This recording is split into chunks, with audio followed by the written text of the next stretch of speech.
Welcome back to another chapter of the NoSleep Diaries. If you haven't already, please subscribe.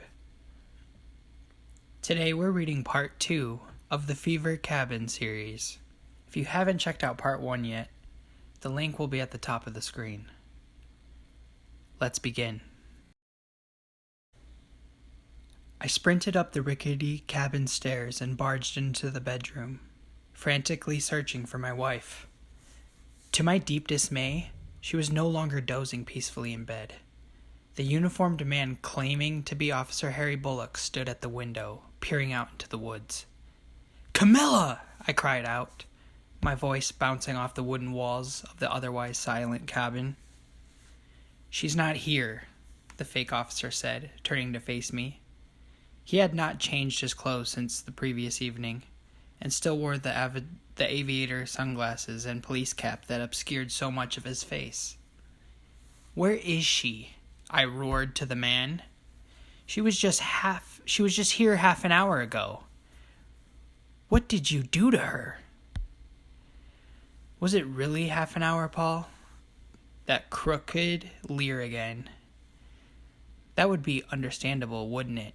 Stepping out quickly, leaving your wife alone for a few minutes while you called for help. "What in the hell are you talking about?" I spat back, clenching my sweaty palms into fists. I knew I had to calm down and act rationally. Bullock's gun was visible in a holster comfortably perched on his hip, and I would be of little use to Camilla if this turned into a bloodbath. "Time works a little differently around these parts, Paul," Bullock said, turning back to the window. "It's a lonely sort of place sometimes. I'm glad to see a familiar face. Your face of all people. Imagine my surprise." "We've met before then," I said, knowing that even if we had, the disguise would prevent me from recognizing him. "Only once," the man grimaced. "Not merely enough time to get to know someone well, is it?" "What do you want?" "Why?" "Nothing much, Paul. I'd only stopped by to check in on the missus. Gorgeous one she is. You're a lucky man." "What did you do to my wife?" I spoke, gritting my teeth as I tried to keep my cool. "Oh, I was nowhere quick enough, Paul. We all had scores to settle in this place. She's out dancing with the skeletons in a closet of her own." With that, Bullock walked past me and out the bedroom door. I followed him downstairs, trying to think of something to say. Without so much as a nod in my direction, the intruding fake cop undid the deadbolt on the front door and walked out of the cabin. I stood at the kitchen window, watching him walk up the dirt road and out of sight. I could have followed him, screamed and shot him, demanded to know where he had taken Camilla. For better or worse, that wasn't how I operated under pressure. I had made a living thinking, processing, and systemizing before taking action. The best thing I could do was stay put for a bit and gather my thoughts to assess the situation. I looked at the refrigerator, remembering the bloody tongue inside, and wondering if this was the cause of my lack of hunger or thirst or what? Something else. I hadn't eaten since lunch the previous day, and it was now, what, late morning? Noon? I wasn't sure. I sat down at the old kitchen table and stared at my clasped knuckles, trying to tally up the facts. I had no phone, but I still had my handgun in my car. My wife was missing, but it was unlikely that she was taken by the stranger who seemed to come and go as he pleased. A gruesome thought crossed my mind, sending waves of panic through my body. What if Camilla was missing, but her body was still somewhere in the cabin? It was an awful thought, but I couldn't push it away. I had to investigate. I went back upstairs, processing my surroundings the way I would a crime scene. I checked behind the old furniture my Uncle Johnny had crafted, dropped to the floor to check under the bed, scrutinized the portable shower and sink for any signs of blood splatter, sniffed the air for bleach. Logically, I knew that if I had not been gone long enough for someone to kill my wife, dispose of her body, and cover up the evidence, but logic was no longer the cornerstone of my thought process. Finally, I rummaged through Camilla's things, hoping to find her phone, but it was not there. Giving up, I went downstairs to the only other bedroom, my old room. While the rest of Fever Cabin had only been abandoned for a couple months since Uncle Johnny's death, the thick layer of dust that coated my childhood belongings indicated that no one had used the guest bedroom in years. I stood in the doorway, indulging in the fleeting pang of nostalgia that my old Superman bedspread and paperback detective novels evoked. Even in my current state of anxiety, flashbacks from my childhood summer days filled my mind with happy, tender thoughts. I realized I'd been standing there for a while, grinning at my old bed like a fool, when what I really needed was to learn how Camilla had disappeared. Snapping out of it, I repeated the diligent process of searching the room for traces of my wife. Nothing. Anxiety crawled its way back up my spine as I threw one last appraising glance at my old summer dwelling. Alarm bells went off as I finally registered the slight discrepancies I had failed to pick up on while reminiscing. I had loved Superman as a boy, but now distinctly remembered that my uncle had actually bought me Captain America sheets. "Well, these were on sale, Polly," Uncle Johnny had explained. "It's practically the same thing." It wasn't, and I remember my 9-year-old self feeling slightly disappointed. Even though I had appreciated my uncle trying to get something he thought I would like, I had never owned the Superman sheets that were now on the bed. Walking over to the desk, I picked up the pile of detective paperbacks. I had loved crime stories as a kid, probably one of the reasons I ended up pursuing a degree in criminal justice, but most of the titles didn't ring any bells. These weren't my old books. It was like some AI computer program had downloaded my childhood memories, crunched the numbers, and produced this near-carbon copy of a room with a few of the blanks filled in wrong. I went back to the kitchen, scrutinizing every last detail. Had the table been square or round? Hadn't Uncle Johnny and I painted these stools white when they started to splinter? Was that mat at the foot of the stairs supposed to be red or green? I could have driven myself insane, running around the cabin, playing a mentally ill version of Spot the Difference until I ended up banging my head on the wooden panels, muttering something about fake walls. That may have been the case if my screams from outside didn't snap me out of my impending psychosis. I ran up the back door, straining my ears to hear better. "Paul!" A distant cry. "Paul, come get me!" Camilla. "Paul!" Followed by hysterical sobs, growing faint in the distance. I blindly followed the noise, stumbling into the forest, the tall grass pinching my ankles as I tripped over hidden branches and rocks. My surroundings grew dark as the trees thickened, closing in around me. All the while, Camilla's distressed voice grew quieter and quieter until all I heard were the sounds of my own footsteps and frantic, panting breath. I stopped for a moment, realizing how stupid it was to run blindly into a forest without a compass or supplies. Even if I had caught up to whoever had taken Camilla away, what would I do to them? I had my gun, but what if they did too? If someone even took her, that is. Of course someone had. My wife wouldn't just wander off into the forest on her own, crying for me to come save her as part of some elaborate scheme. Or would she? The train of suspicious thought made me turn around and slowly start making my way back. I could no longer hear Camilla's cries, and I was going to get lost if I kept up my foolish journey into the thick of the woods. The tiny patches of sky above me were fading to purple. Could it be night already? No. Must be clouds or something. I hadn't been running for more than 20 minutes. I was sure of it. I found the way out of the woods to be much more challenging than my way in, though I followed my footprints carefully. There was less and less room to walk. Between the trees, I was at the point of squeezing through a triangle of birches, when my nose nearly brushed a black leech on the tree bark in front of me. I shuddered, jerking my head back, hitting it on the trunk of the tree directly behind me. I cursed, reaching to rub the back of my skull in hopes of soothing the sharp collision pain. To my horror, something that was definitely not my hair grazed my fingers, Something cold, slippery, and squishy. A fucking leech. Panicking, I gripped the vile thing with my fingers, desperately trying to claw it off the back of my head, but it wouldn't budge.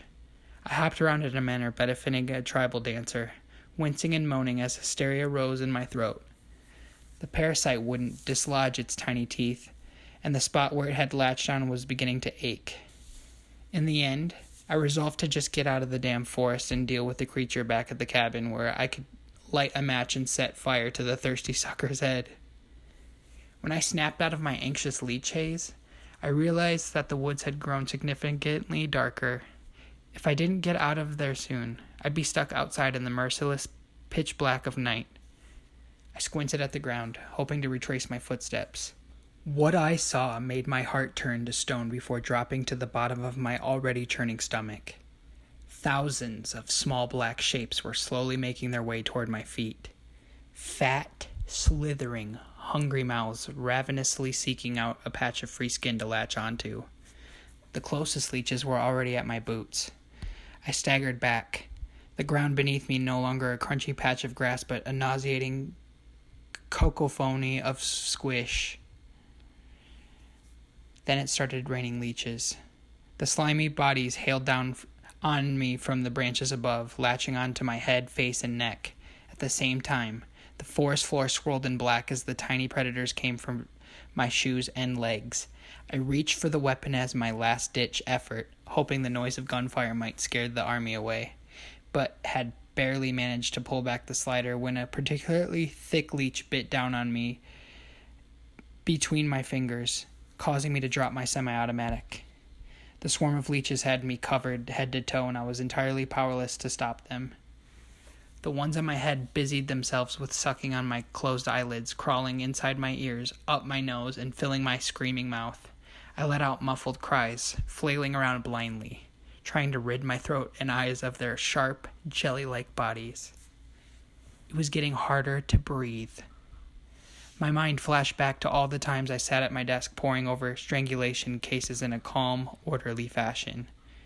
Now that I was one of those victims, I felt the helplessness, all-encompassing pain, and pure terror of a human body struggling for air. Just when I was on the brink of losing consciousness, the bloodthirsty bugs began screeching. It was the strangest sound I'd ever heard, a choir of tiny vocal cords vibrating in shrill unison. I took another shot at batting away the leeches on my eyes, surprised to find they fell away with ease. I opened my aching, swollen eyes and saw a purple light filling the dark forest around me. The glow grew brighter as the screams of leeches bombarded my eardrums. My vision cleared enough for me to see that I've been enveloped in a painless fire that seared the remaining bugs on my body to ashes, silencing them forever. The purple blaze didn't burn me or my clothes. Instead, the longer I stood in the fire, the better I could see, the less pain I could feel. I stretched my bloody arms and torn sleeves out in front of me, watching the wounds on my skin healing beneath the warm, flickering flames.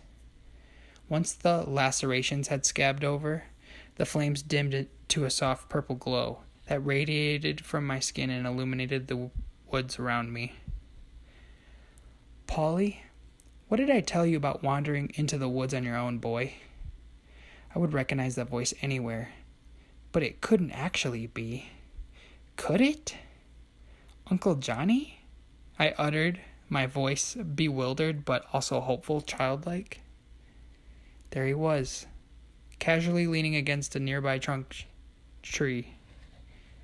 Johnny Fever, not the iconic TV show DJ, but a definite fan of his, only younger than I had ever known him to be. This must have been what he looked like in his 30s.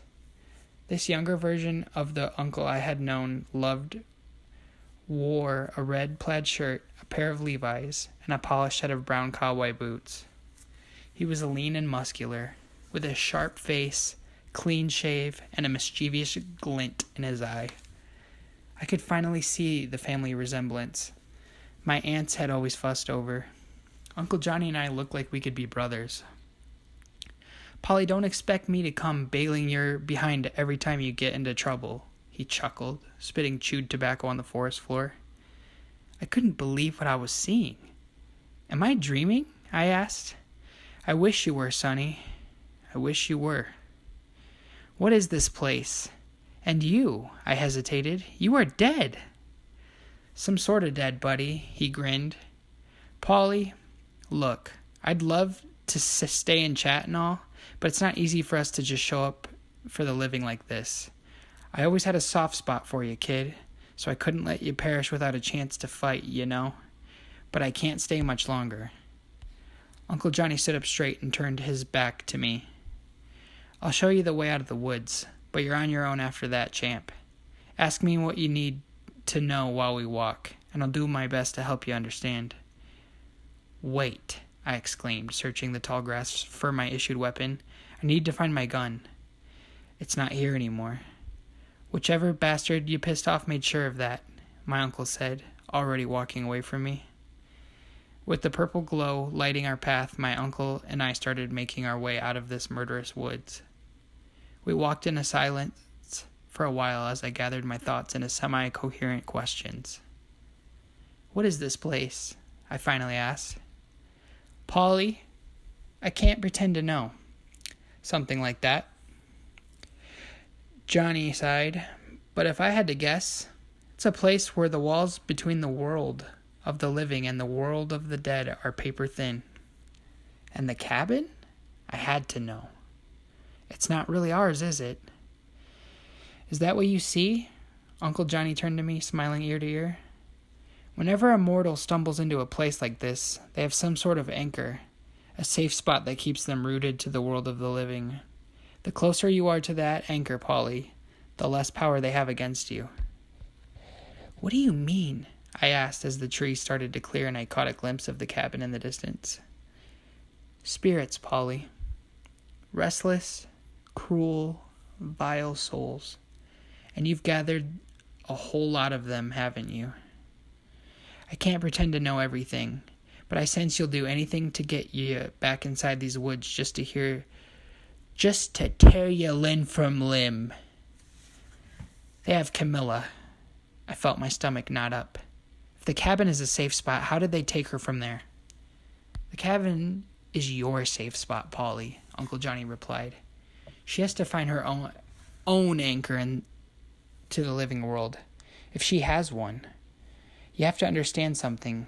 Everyone experiences this place differently.